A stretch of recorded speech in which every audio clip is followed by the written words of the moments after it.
All right. Hey, everybody. New episode, Me Duole podcast. Welcome to episode 129 with Jessica Nelson. Grateful to have her on the podcast and Chip as co-host. Thanks for tuning in. This is a great episode. Jessica is so awesome. Really fun to interview her and get to know her, to hear her story, how she got started in cycling, to how she's kind of come back from having kids, how she balances it all, and more than that, how she races, how she runs a successful job, all these things that make her tick. It was fun to kind of even just scratch the surface here. I don't feel like we dug too deep into her life, but really fun to meet her. She rides for Plan 7, Zone 5. You see her at all the races. She even went to Gravel Worlds and competed. It's our first discussion we have with her is that experience. So really fun to meet her. If you don't know Jessica, you should follow her on Instagram and Strava and watch her story unfold. She's really fun to meet and great to have on the show here. So thanks for tuning in. A few updates from us. Chip and I run through a few things at the beginning of the podcast, specifically 2026. We're ready to start launching dates and kits and team fees, everything that kind of rolls into next year. We're excited for it.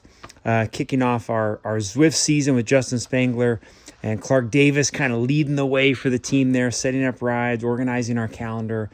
If you're not on the team, or if you are on the team, we'd love to have you participate in as many of those rides and events that we do, specifically Tour de Duole, which takes place in December on Zwift.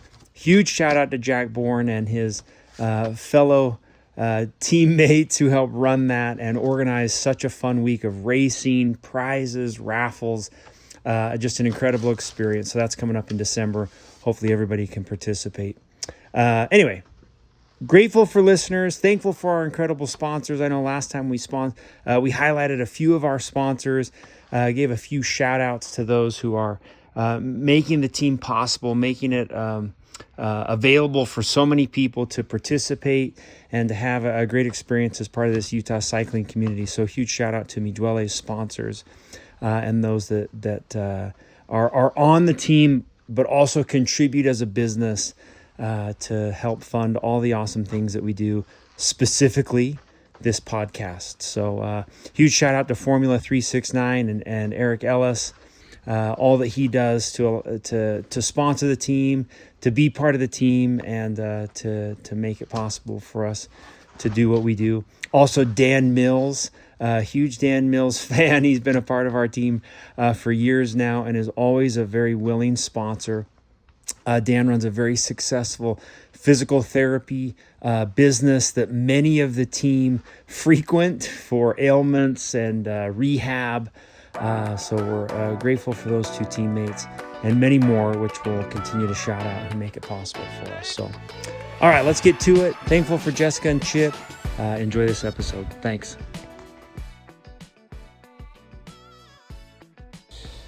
All right. Hey, one more quick note.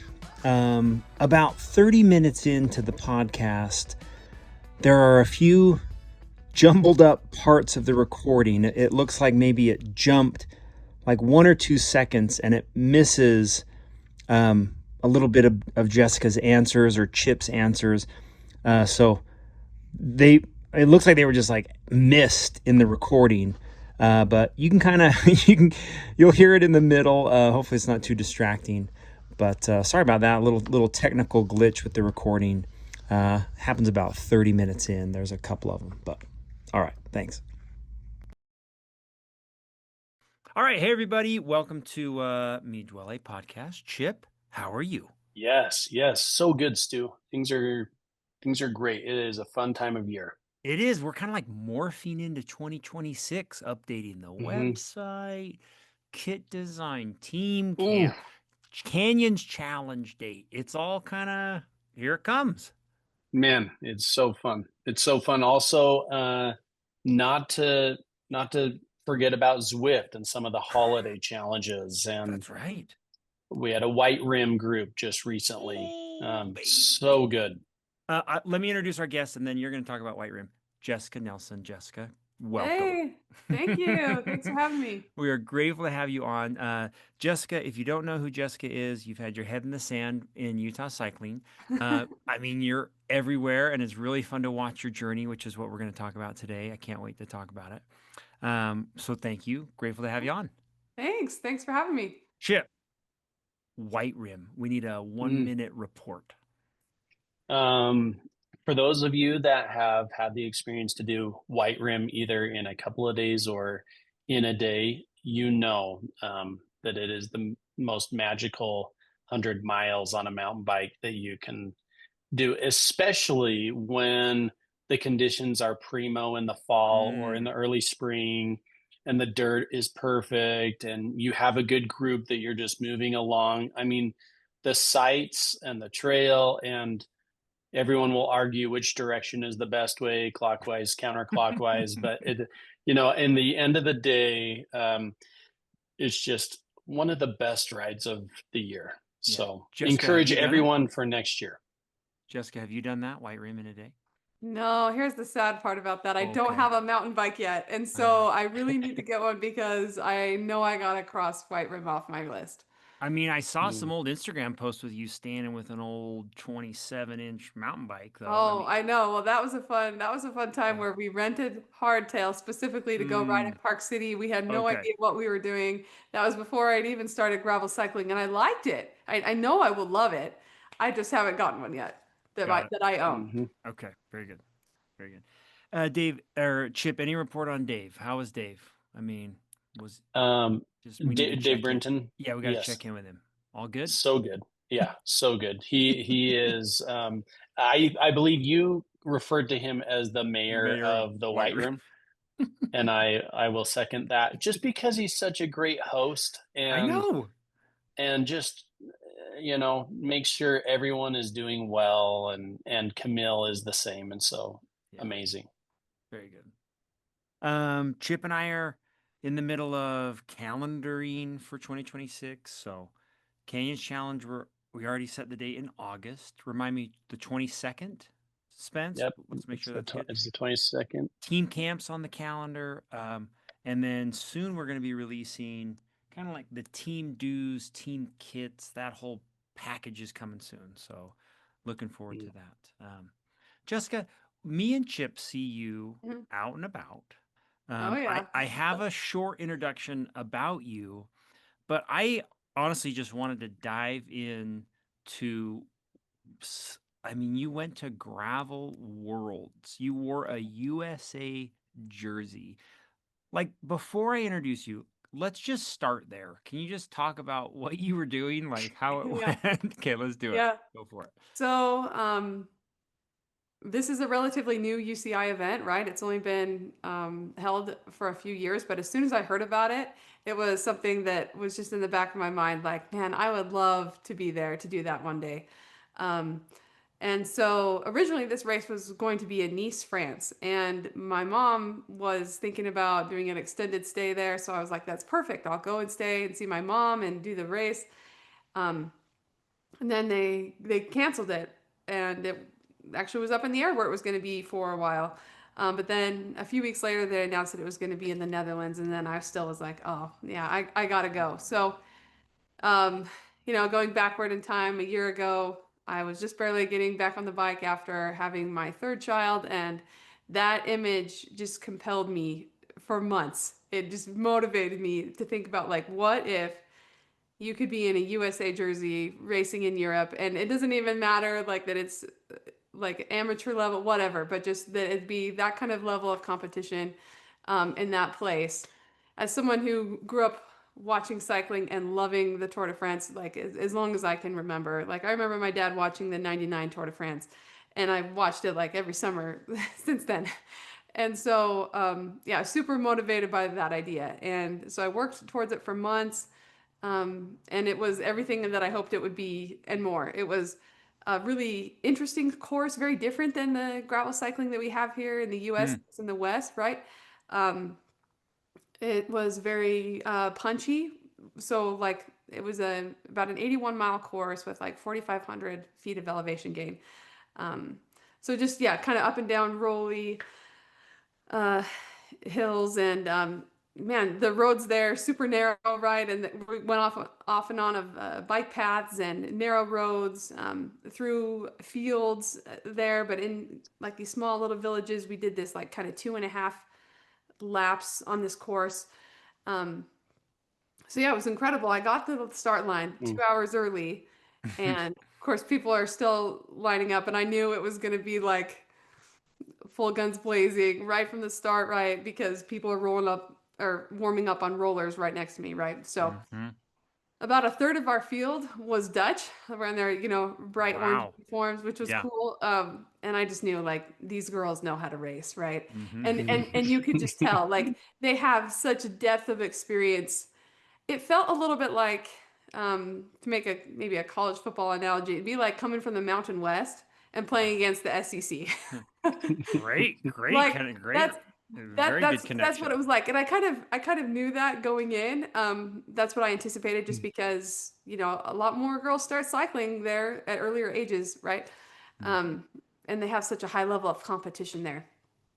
So it was really interesting as we started. It was really fast, and then we started to catch the male age groupers that had started before us, and that kind of like made our race feel a little more chaotic. And I thought I was with this larger group, right? And we were more at the front, but they had probably already distanced themselves, like the ones who won our race already, as our group is joining them, because now it's like, oh, our group is not this larger group of women. There's actually some older guys in here too. So that kind of made things interesting. But all day it was like just trying to fight for a position, because if you're not like advancing and moving forward, you're getting shot out the back. And um, anyway, so it was like the most intense race probably for like 4 hours. 4 hours and 20 minutes was how long it was.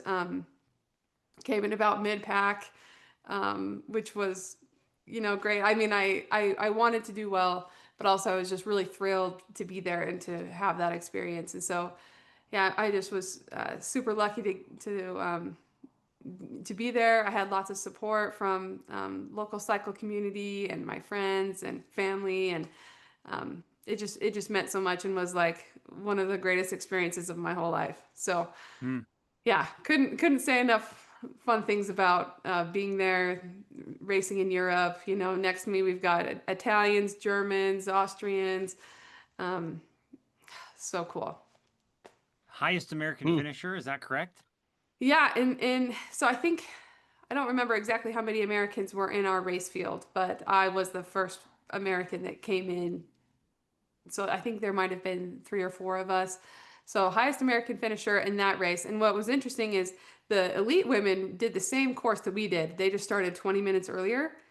Yeah. And the women who won our race did it in the exact amount of time as the elite women did. Wow. Yeah. So it was a very, very high level of competition. Um, and let's see, what else was I going to say about that? Can you talk about, I know you did, um, like getting there is not easy. No. I mean, I know you did like a GoFundMe there. I mean, that was so fun to at least be asked Yeah. to contribute to your journey. I thought that was Yeah. cool. Yeah. Yeah. No, it it was no small efforts. Like again, I say, so I Mm. appreciate the help and support that I got from, friends within our community here and the local cycling scene. Hmm. It was awesome. So yeah, I mean, you know, borrowing a bike case, getting some nutrition product to come along the way, Right. those kinds of things. It all added up and made a difference. And I had some family fly in to see me there too, and that was helpful, getting to split costs of places to stay and things like that. So Yeah. yeah, super super lucky. Chip, any questions Mm. about Gravel Worlds? Are we going to that one Yeah. day, me and you? Yes, because I have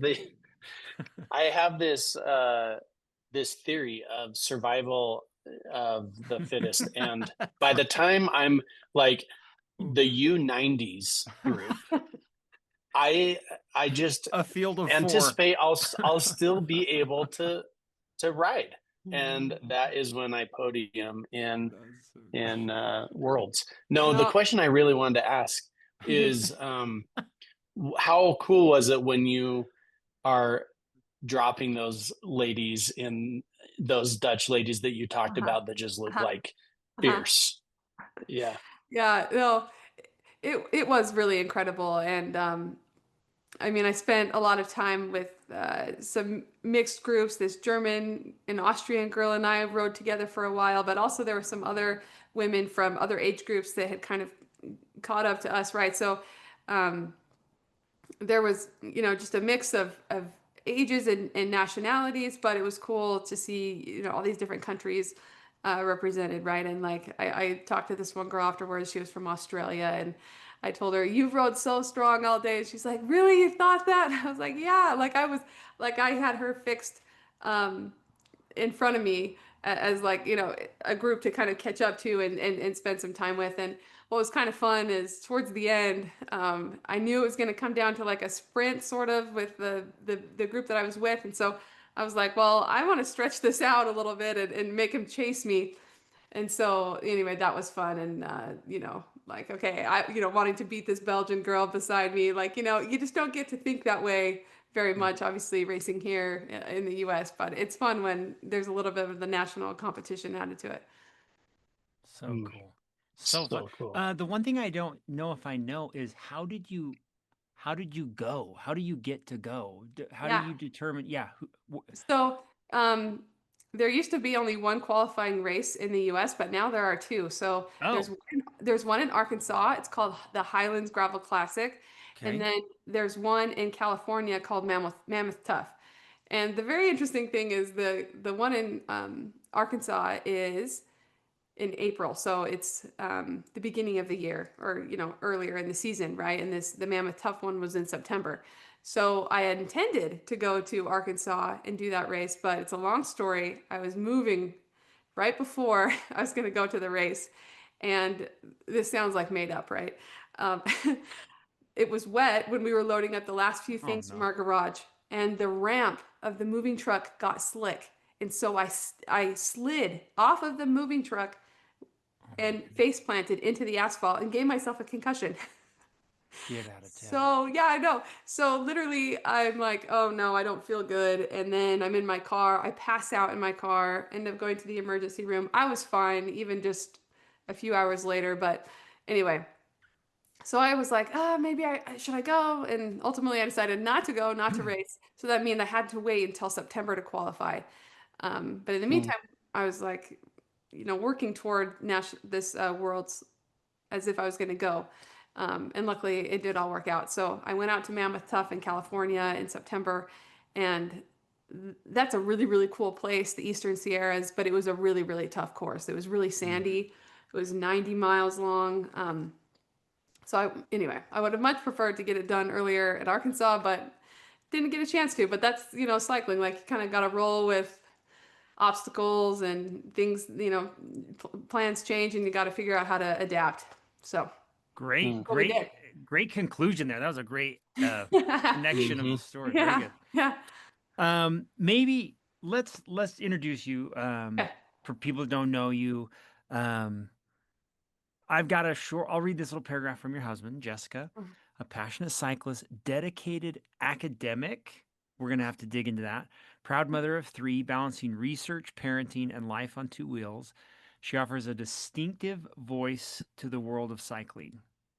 There are a few Utah bike routes unknown to Jessica, and she's up for any Saturday group ride she can find. From daily commutes to exploring with her kids, she's always seeking new ways to explore the rhythm of everyday life.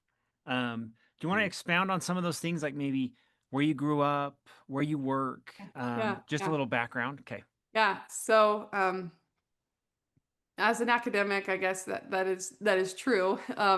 I got a master's in history from Utah State, and I'm employed at the LDS Church's Church History Department. So, Hmm. um, my day job is being in historical documents, doing research and writing, and yeah, so that keeps me at a desk.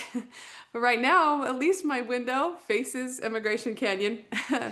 Um, Mm, but I'm someone who just loves to be outdoors. And so, yeah, I do have to sit at a desk and it's torture for a lot of the time, but I love to be outside and explore, and being in the mountains is my favorite thing. And so that's one of the reasons why I love the bike is and being where we live now, just so close to the canyons. It's such a dream. So love being outside. And my kids are really little right now. I've got a 5, 3, and 1 year old. And so, we take them and we hike a little bit, at Temple Quarry, and not too much yet. But I'm really excited as they get older to bring them along and share and make some memories in the mountains doing things like that. Let's see. I guess I could start too by talking about how I maybe got into cycling or Yeah, great. so. Um, I'm trying to think about how to keep this short too. Um, Don't keep it so, short. Don't shortchange Mm. us. Yeah, don't so I shortchange. guess I'll tell a couple of anecdotes. So my mom loves to tell this story about how she took me on this 6 mile ride the day I finished kindergarten. We rode from my school to my grandparents' house, and I loved it. And my mom thought it was so great that I wanted to come along and ride with her. So I really have loved bikes for as long as I could ride them. So my parents got into cycling because of some mutual friends or some family friends that we had.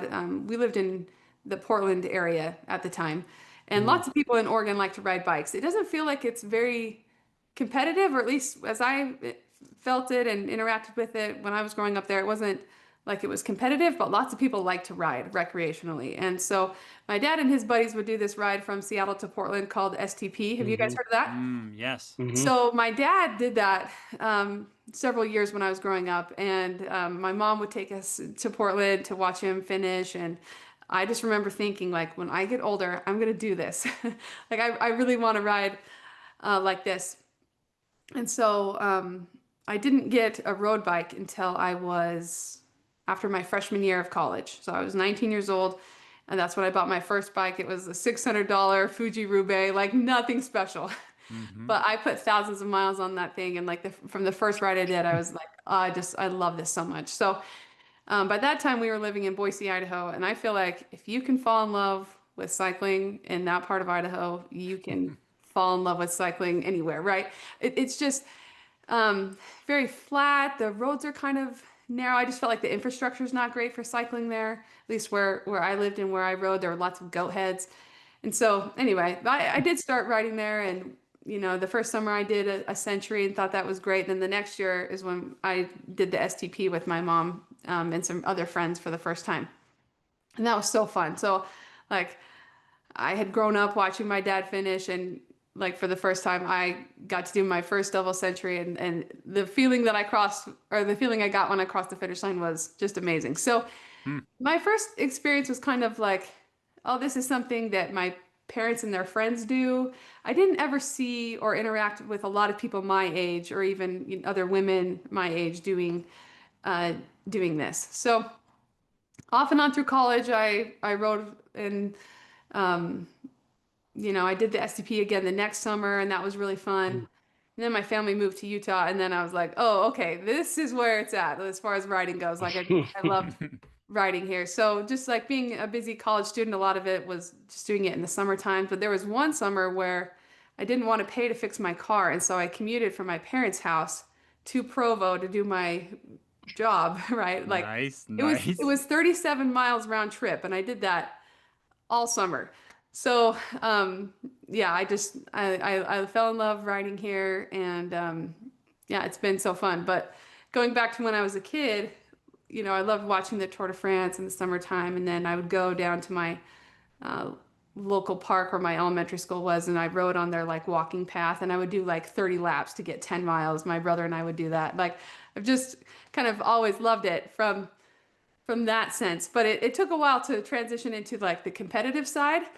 It wasn't even until after I had my first child, and this was 2021, where I connected through my coach, Brianne Nalder Harward, right? She did a podcast interview with someone who was on Zone Five's women's team.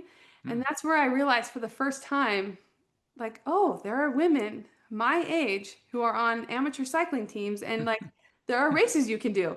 And so I had no idea, like this completely blew my mind. And so I was still coming back from having a baby, and I wasn't like super fit yet, but I showed up to the Goshen race, and I just got destroyed. Like, I I think my rim brakes were on and they were too tight, and No. like it was like that, right? And it starts on a hill, and so as soon as we start, I like immediately drop back.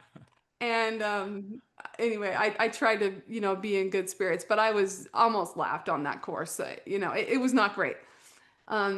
But I just like kept putting myself out there, and kept trying to get, more fit. So fast forward 2 years later, I've had my second child, and now I'm back. The first race is the Goshen race. I mean, they've, Cat 4, Cat 5 race, and I was able to win. And it was really cool because, Wow. like, I had learned so much, and grown so much in 2 years, even having a baby in between that period. And so, anyway, it's just been so fun to kind of like chase my own potential and see, what I could do. Even, just from that period of getting like immediately dropped on this race to then, yeah, wanting to be competitive. And so anyway, yeah, that's a little bit how I got started.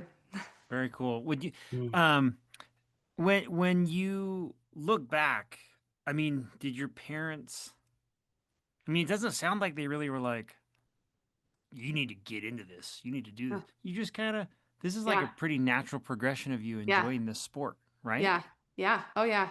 Um, and they've, supported me along the way, but neither of them had done anything like this where they were a part Mm, of a team, or, race competitively. In my family, we have a lot of basketball and football players. So Mhm. me being a cyclist is very outside of kind of what is, traditional, I guess, maybe for my family. Mhm. My mom was a really great basketball player. She was an All-American in high school, Gatorade Player of the Year, played at BYU. Mm. mm. I've got college football players for brothers. My sister played college basketball. Another brother played college basketball. Lots of cousins.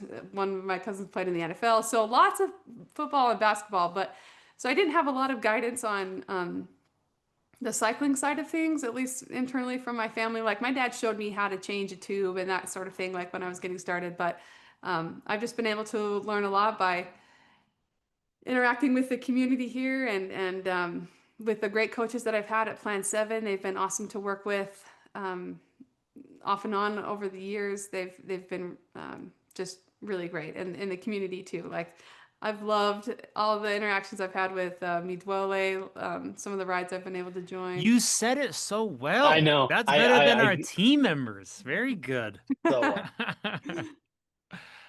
Yep. Yeah, when I asked Chip, I was like, we're gonna have Jessica Nelson on the podcast. He said he's interacted with you because you're one of our winners from the Canyons Challenge. Oh yeah, I love that Mhm. ride.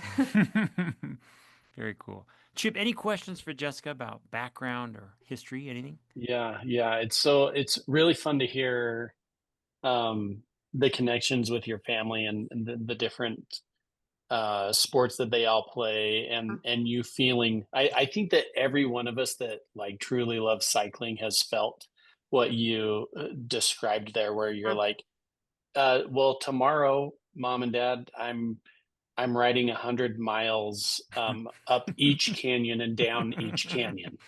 And they're like, Dumb. wait, I don't even get why would you want to Yeah. do that? And so I think that we as cyclists have like a bond where you like Uh-huh. find great happiness Uh-huh. in accomplishing these things, and have Yeah. felt what you outlined. That's very cool. Very cool. Yeah. Jessica, I'm interested in knowing why, like, what do you feel was the reason why this kind of appeals to you? Because I think there's a lot of like, I wouldn't say we're like recreational Mm-hmm. riders. At Mm-hmm. least the three of us are not. Mm-hmm. It's a little, I think maybe we're a couple notches above that, don't you think? Mm-hmm. Yeah. Why to you is this appealing? Like a coach, Yeah. races, Yeah. constant progression. I Yeah. mean, can you talk about that? Why that kind of is Yeah. part of your life? Yeah. Um, so I think that there uh, is a lot to gain from living your life as an athlete, and I feel like it's kind of maybe weird to say that out loud because it feels like I'm not professional, but having training schedules and commitments for races that you want to do well in, right? It forces you to be disciplined in what you eat and getting sleep. Um, and I really like living my life that way. I find that just so much of the quality of my life is improved by doing that. Just by being really focused on goals and the way that rewards kind of like the internal systems that you have, right? And it makes you want to keep doing those kinds of things. This is a very positive um, feedback loop, right? Um, but yeah, I think it really helps me stay like focused on like the things that matter, making really good use of my time. Cycling is a fun way to interact with friends, and so it's a good way to like build an exercise and maintaining friendships, right? So yeah, I do ask myself sometimes like, is this worth it? Because I don't have to do it at this level to, I can just ride my bike for fun. And it does take away a little bit of time I might, enjoy with my family, but also by taking the time to do that, I find that I enjoy being with them and the things that we do so much more. Um, just because, getting time in the mountains, for me, it's kind of like meditation. It's a great way to stay and feel really present, in my body where like so much of my work requires intense like analytical thinking skills, thinking through arguments and how to write a thesis statement for this or that, or how to answer like this question historically, what sources should we look at, those kinds of things. My brain is kind of always on and has to think really intensely sometimes. And so like it's really nice to be outside, like riding little cottonwood or something where like you just get to enjoy what you're seeing around you and you just stations the feeling of the air outside and how your legs feel, whether you're thirsty or not. It's just right there, right? So that's a big part of it too, is it is so helpful for relieving like mental stress for me. And yeah, it's just so great for that. And again, like living your life as an athlete, I think really helps you focus on your physical health because you can't operate and do those kinds of training races if you're or training rides and race at that level if you're not taking care of yourself physically, like if you're not eating well, if you're not getting sleep. And so I really like that it forces me to focus on those things and I have to be disciplined. I love that. Mm-hmm. Nice. Spence, any questions? Um, as you were, I want to go back a little bit to and kind of tie it into your answer with zone five. Have you found that riding with is zone five? I think our listeners want to hear, Mhm. like, do you ride typically like on a fairly daily basis with a team being zone Mhm. five, or are Mhm. you, for the most part, kind of doing that, but also following Brienne's training schedule, so you're Mhm. kind of out there solo, or Mhm. what? How does your mix go throughout the Yeah. week? Yeah. So, yeah, previously I was on zone five. Technically now I do race for Dave and Bree's Plan 7 team. Um, Hmm. but I've been able to join a lot of the zone five training rides. They've always like been happy to include me and I really appreciate that. In fact, I even went to their training a little better than going to Plan 7. So anyway, they've been just really great, like Joe Carden and all those guys over there. Liz Apking rides for Zone 5, and so sometimes like I'll text her like, "Hey, are you coming to that training ride?" And I've joined them for some of those. Um, I really don't mind doing some, hard workouts by myself. Um, but sometimes I find that like I haven't really ever burned out, but sometimes it's like I know I can kind of even preemptively prevent that, right? And work against it by like making it social when I want to, or like, oh, this group will really push me, I'll go and join them. Or and when Joe did the podcast, he mentioned like there were some ladies on that team that he was trying to beat up those climbs. It was Mm-hmm. fun to be one of the ones he was trying to beat, right? So like, Shout out, Joe.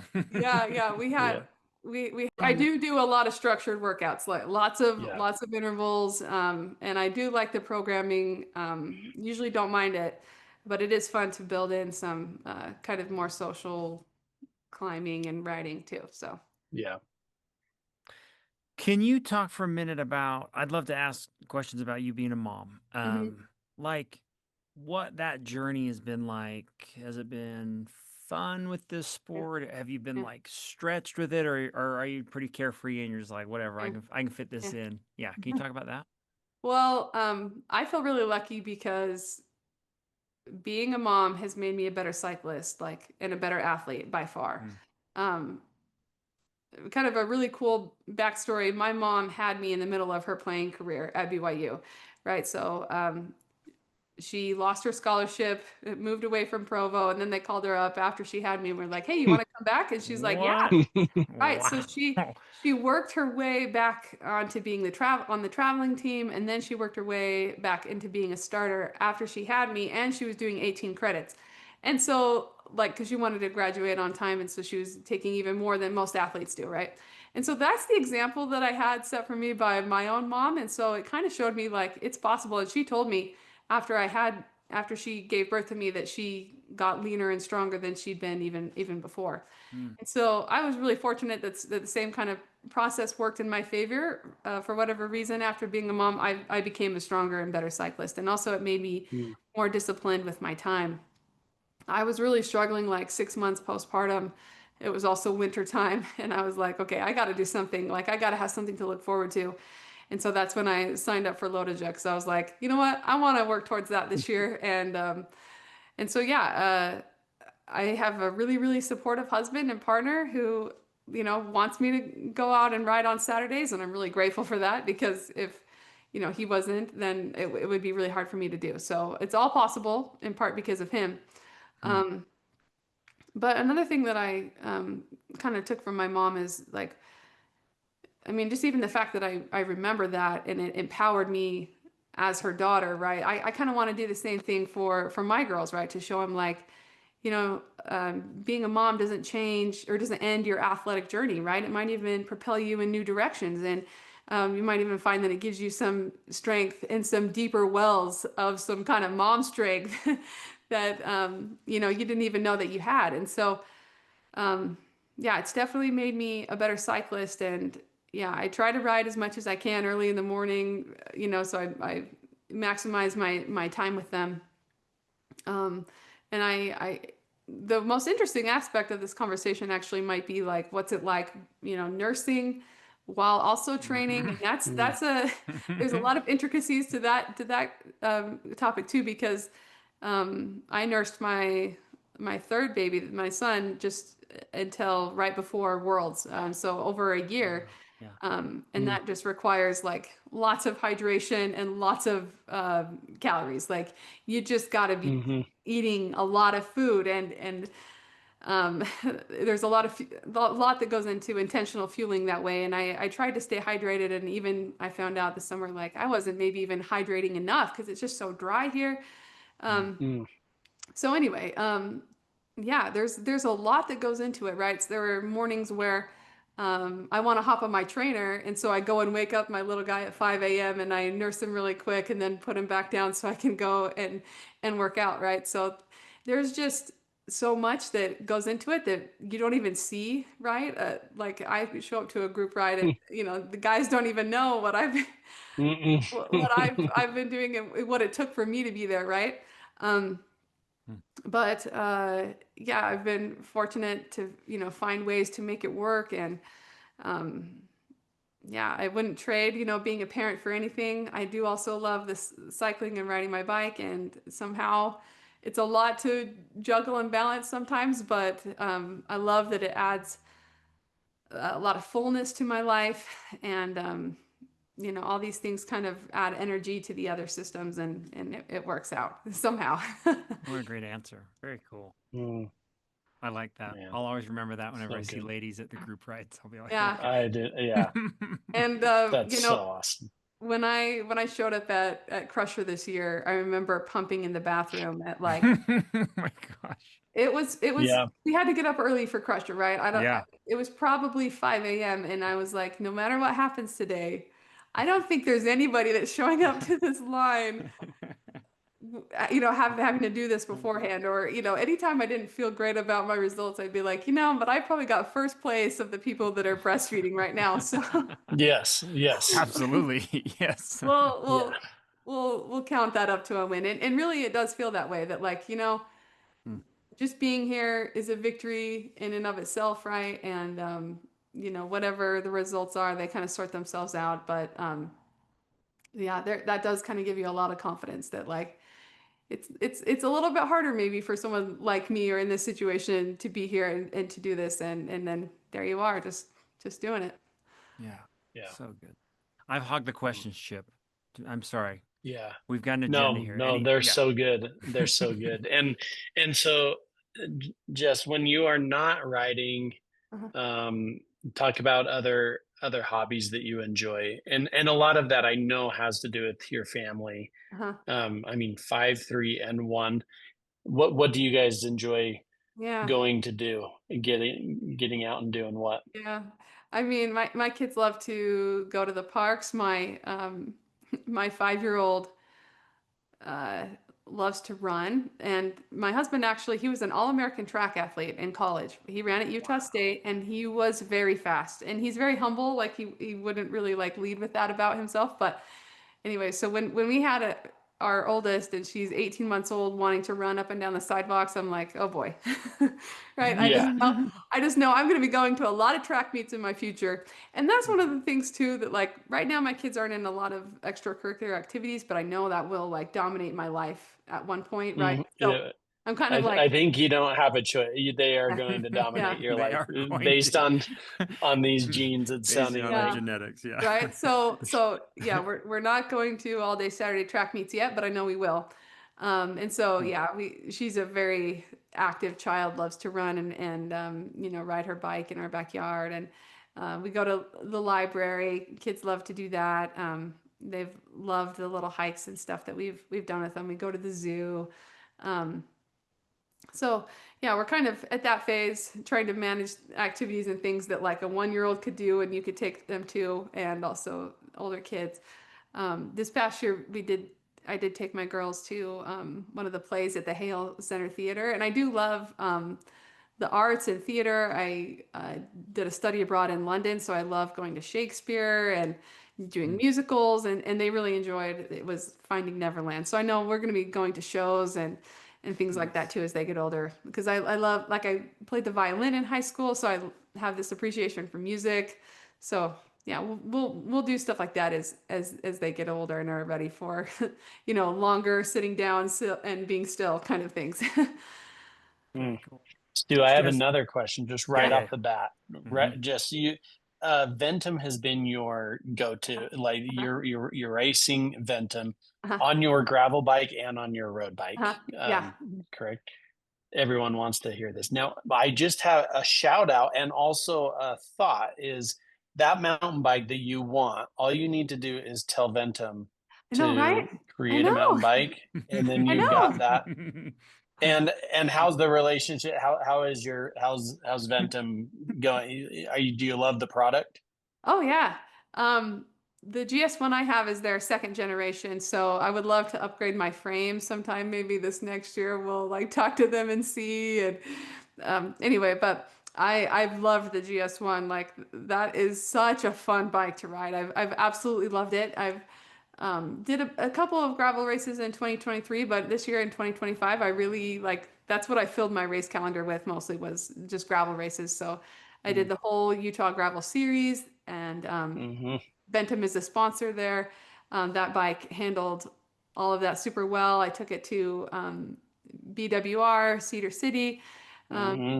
I actually won the wafer distance, which was really cool. Mm-hmm. So, and then, yeah, I've done just lots of gravel racing, put that bike through the ringer. I've never had any issues, like anything janky ever happened to Yeah. my bike, no mechanicals even. Like I don't know if I'm just that lucky. No, But it's good. it's a It's good. really, really good bike. And then I've just been training, doing lots of road stuff on the NS1. And anyway, yeah, Yeah. love these bikes. It was actually really fun. I was able to get them and pick them up on the same day. And so it was like I got to take my twins home, right? Two new bike day. Yeah, So I who know. would have? Yeah. Nothing is better Who than knew that. bike day? Yeah. I love that.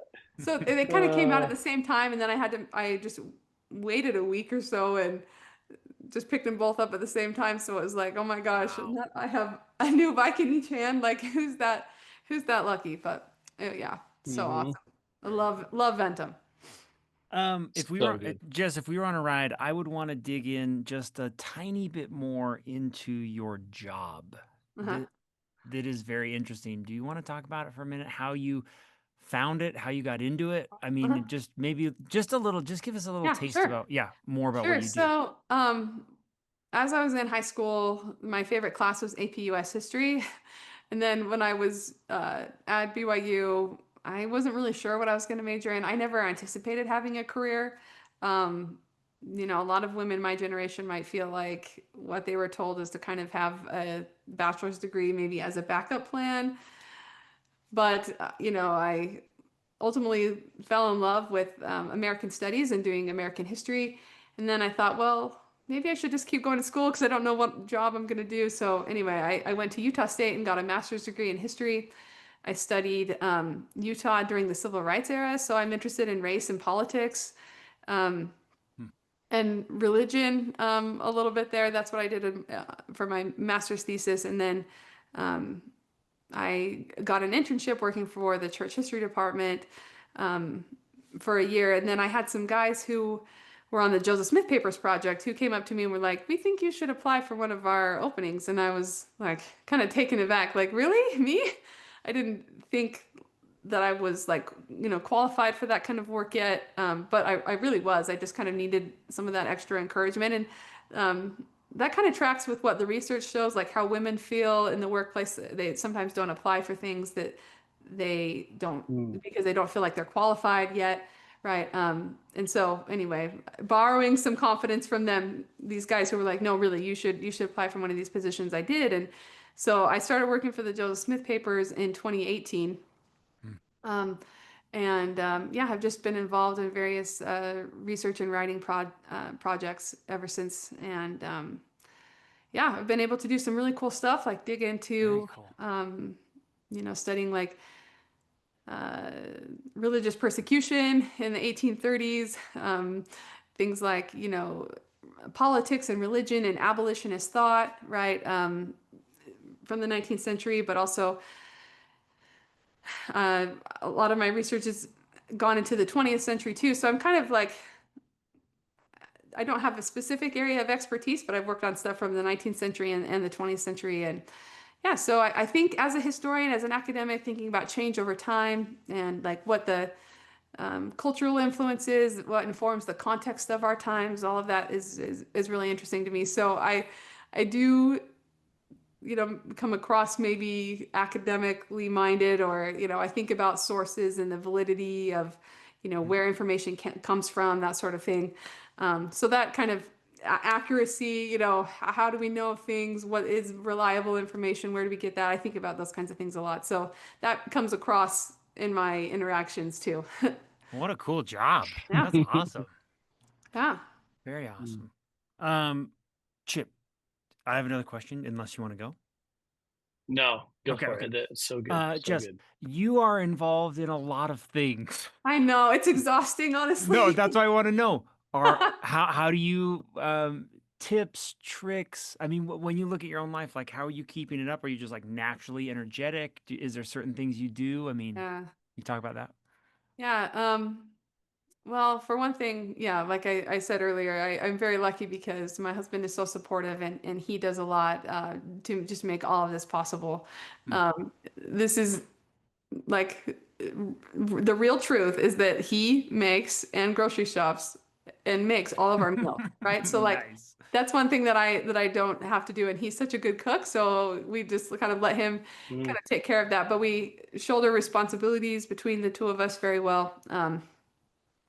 And then, yeah, I found that, and I know you guys would relate to this. If you have a full-time job, that doesn't take care of all your personal needs, right? You still have to, get exercise, and you still need like time to kind of escape and play. And so as hard as it is that, the limitations on my time, also being a parent and being a mom, I still have to fill those needs, right? And so, yeah, I do have to go out and ride early in the morning so I can do the rest of my day, because I think if I didn't do that, then I would feel burned out by any of the other aspects of my life. So Mm. it seems strange, but by stretching myself even a little bit further, That's it strange. actually does restore the energy system so I can do all the other things that I have to do. And um, I've had to kind of learn to take things sort of a day at a time. That's something that like I can't really get too stressed about presentations that I have to do in 2 weeks or whatever. I kind of plan and prepare for things I need to do incrementally to be ready for those goals or for those big projects that we have coming up. But you have to kind of take it and keep a short-term perspective too, to just kind of make it through each day. So each night I look at what workout I have for the next morning. I think about the best route for that workout, and then a little bit of, okay, how is the next day look? Am I going to work from home? Am I going to go into my office? And then just do those things and just kind of get some sleep and get ready to do it kind of all over again. And sometimes I do get a little bit overwhelmed by the number of those things, but as long as you kind of like incrementally do the things that you need to do, like the saying, inch, let's see, inch by inch, life is a cinch, but if you Yard by yard. life is hard, or, yeah, it's that kind of thing. And so, not being too overwhelmed by, the number of things coming my way or things that I'm going to have to do in the future, just kind of really staying focused on the here and now and getting through each day, one day at a time. So, Awesome. yeah, Mm. I am a little bit stressed right now, having to think about, like, teaching Sunday school and these activities. Podcasts. I know, a birthday party, and it is kind of a lot sometimes, but it really kind of, yeah, it does give me an energy boost to kind of be engaged in meeting people, having, lots of interactions or things to look forward to. It really does give me, um, I don't know, maybe it's artificial energy, I don't know, but it keeps me going for sure. I'm glad this answer wasn't just Mm. like you're addicted to, you just pound Monster Energy all day. You're just No, no, in fact, I have very very good. little caffeine at all in Okay, my life, nice. so. Oh man. Very cool. Hey, well, we've got a few rapid fire questions. Chip, do you want to just, should we go through these here? How about Yeah, I'll go first. that, Favorite ride? What are you choosing, Jessica? Favorite thing to do in Utah? Favorite climb? Oh man. Um, because it's close to my house and I love doing it for workouts, I gotta say Little Cottonwood. I love that climb. Okay, nice.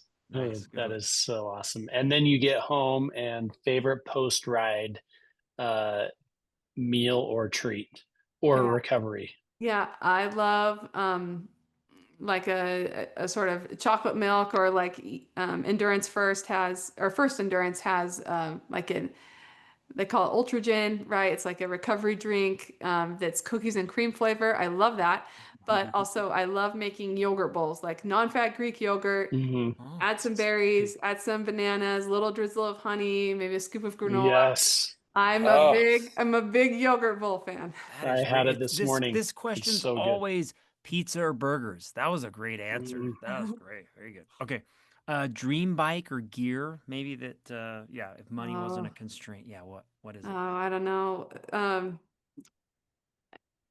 Yeah, S Works, SL. I don't. What are they at now? Nine. I don't know. Every time I see like Damie Vollering's bike, I'm like, oh, Oh, Yeah. she ooh. has some cool bikes. Yeah. Recently, She's they fun to just, follow, huh? because she was a florist before she was a professional cyclist, right?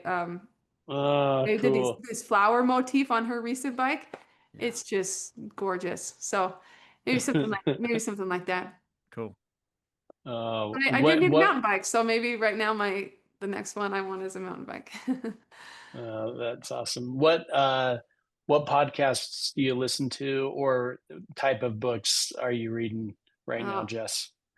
that's a good question. Well, this is the thing about being busy, is actually I don't listen to a lot of podcasts or consume a lot of other content. Um, I just don't really have the time or bandwidth for it. Hmm. Um, I do like I do like the cycling ones though, because that's kind of fun and like low stress, like it's not politics or anything, right? There's one called What's Occurring. That's Grant Thomas's podcast that he does. It's interesting to hear his perspective because he's like been in the peloton, right? So um, yeah, there's also That's good. the Lance Armstrong's The Move podcast has some cycling coverage. Like, I mean, it's Yes. kind of maybe weird. Maybe people don't like to admit that they like listening to it, but I do like listening to that one too, No, actually. I do. I Yeah. definitely do. Yes. All right, let's wrap up with this one. If you were looking back at young Jessica or even new member of Zone 5, what kind of advice are you giving to new, younger people Yeah. just getting into this? Yeah. Yeah. Cycling is about being comfortable, being uncomfortable, right? Like you gotta put yourself out there, you gotta keep working, and like the progress that you're gonna make isn't going to feel maybe comfortable at the time, right? And that's also just life too, like sitting in the discomfort of things and just kind of like making your way through that and being comfortable with those kinds of stressors, right? And so you don't clinch. It's not like something that's like can hurt you, but like you kind of ease into it and just like keep working, right? Don't resist it, don't fight it, just like welcome the discomfort because that's how you're going to make progress. That's how you're going to get better. And so yeah, we all kind of have varying capacities for that. But cycling, I think, enlarges your capacity to deal with that and to handle that kind of stress. And so I would, yeah, just say, keep going, stack the bricks, work, like you're going to Hmm. continue to make progress. And yeah, keep having fun with it. And but yeah, lean into that discomfort because those limitations, they move. They're not fixed, and you can keep working at it. Such great Yeah. advice. This has been so fun to get to meet you. So fun. I feel like there's like another hour of content here, Jessica. I So, Oh know. yeah, well, Yeah. hey, So fun. have me back. I'd be happy to talk some more. I But mean, it'd be fun to check in Good. next year after all your events and yeah, yeah. but appreciate you being on today. Thanks for all your wisdom and what you're willing to share. Chip, anything to wrap up? No, thanks, Jess. Thanks for being supportive also and coming out to our events. And we Oh hope yeah, to see you. Hope to yeah. see you throughout each of them That's coming up. yeah. No, the Canyons Challenge is one of my favorite days of the year. So I'm Yeah. already excited about it. I'm glad I can put a date on my calendar now and Yes. just Yes. plan on me That's being because you there. know she's winning skis or she's winning I know some. she will. Yeah. Yeah. You can she basically chooses any Uh, canyon she yeah, wants, yeah, and yeah, I'll take the skis. yeah. Yeah. Cool. Well, It's thanks, true. guys. I appreciate your time. Okay, guys. Thanks so much. See ya. Thanks, guys. Bye.